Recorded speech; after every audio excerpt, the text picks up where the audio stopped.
August 27వ తేదీ వినాయక చవితి రోజు స్థిర లగ్నం ఎప్పుడుందంటే ఉదయం 5:20 నుంచి ఉదయం 7:20 మధ్యలో స్థిర లగ్నం సింహ లగ్నం ఉంది.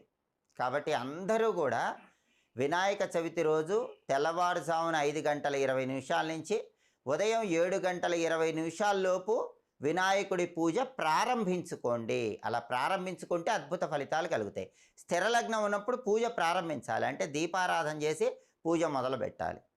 5:20 నుంచి 7:20 మధ్యలో ఉదయం ఎప్పుడైనా మీరు పూజ ప్రారంభించుకుంటే చాలా మంచిది.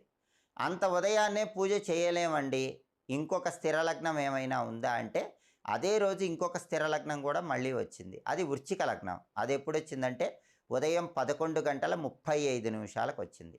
కాబట్టి ఉదయం 11:35 నుంచి ఇంకా మధ్యాహ్నం 12 దాటకుండా మీరు